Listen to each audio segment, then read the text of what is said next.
first moment, it had seemed to be doomed. But at the 11th hour, all was settled, and 117 starters from 7 points in Europe converged on Saint-Étienne for the start of the 53rd Monte Carlo Rally.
By the end of the second day, here at Saint-Pierre-de-Chartreuse, Walter Röhrl's tenaciously held early lead in the Audi Quattro Sport has been systematically whittled away, and the new pacesetter is once again the four-wheel drive Peugeot 205 Turbo of REC rally winners Ari Vatanen and Irishman Terry Harriman.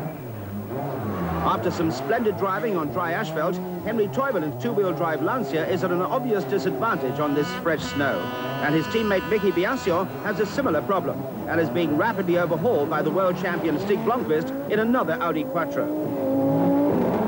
Making his debut with Peugeot, Timo Salonen's cautious start has been underlined by a wrong choice of tyres, and he's down in 6th place, just ahead of Danny Snowbeck's Renault 5 Turbo and the remarkable Jean-Claude Underway at the wheel of a four-wheel drive Citroën Visa. Another Peugeot debutant with a tyre choice problem is Bruno Savi, who's been off the road for 6 minutes, dropping down to 9th.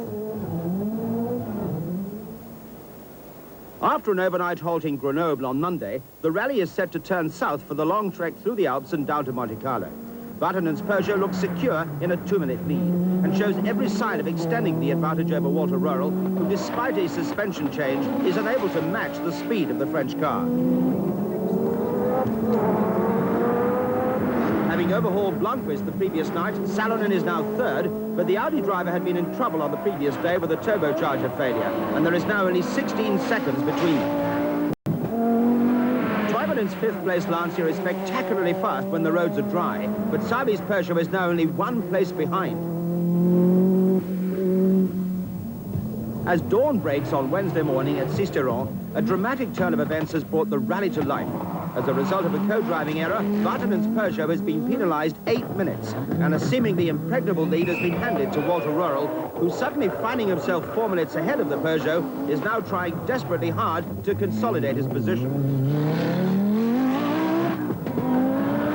The determined Röhrl's masterful handling of the Audi makes a spectacular sight, but coolly composed Vatanen is equally determined to regain his lead and is about to embark on one of the most remarkable fightbacks in the history of modern rallying.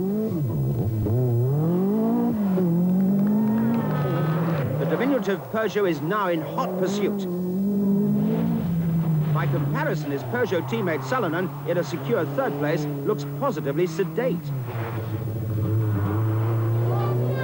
Eschewing the widely practiced rally technique of negotiating a hairpin, he even has time to indulge in the more traditional 3-point turn.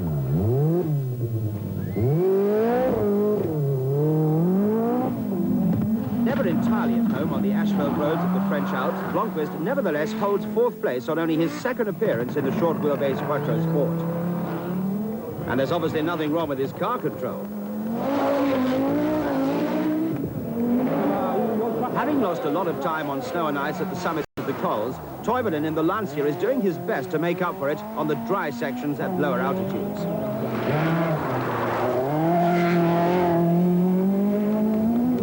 Frenchman Bruno Savi in the 3rd Works Peugeot has now hauled himself up to 6th, spurred on by partisan crowds at the roadside.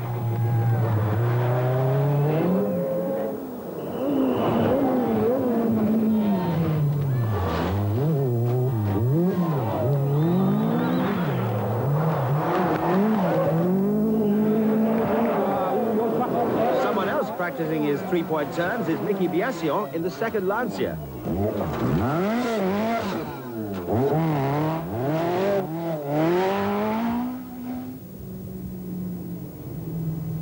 By Wednesday evening, as the back markers arrive in the hills above the Principality of Monaco, only half the 117 starters are still in the rally. However, the event now is really only about 2 cars: Walter Rural's Audi Quattro Sport and Ari Vatanen's Peugeot 205 Turbo. And the Finn has already recouped 2 minutes of his 4-minute deficit. Now, after the misfortune in Gap, when you suddenly found yourself behind, did you drive at 100% or more to catch up, or... Well, there is not such a thing as an absolute limit, which is a solid one. I mean, the limit is flexible. You can stretch it if it needs to be stretched, and it's more psychological thing, really.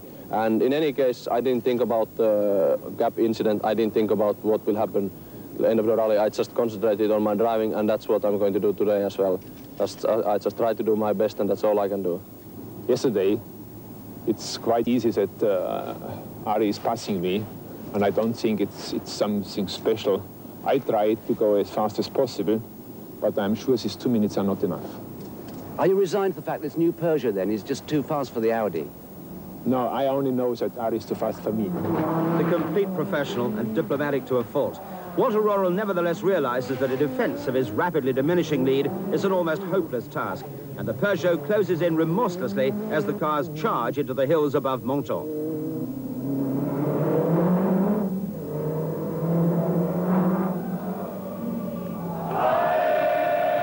And at 2 o'clock in the morning, amid much revelry and celebration on the Col de Turini, this astonishing comeback is complete. Once again, Ari Vatanen and the Peugeot team lead the Monte Carlo rally, and even the great Walter Rural is powerless to stop them.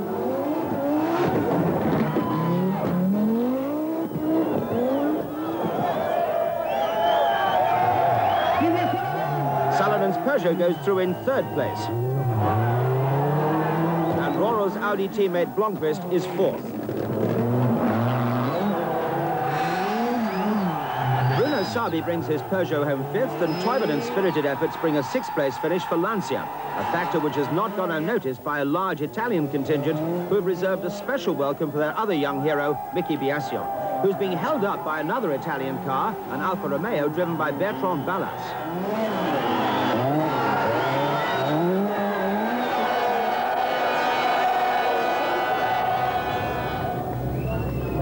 Down on the waterfront at Monte Carlo, the victory celebrations are in full swing.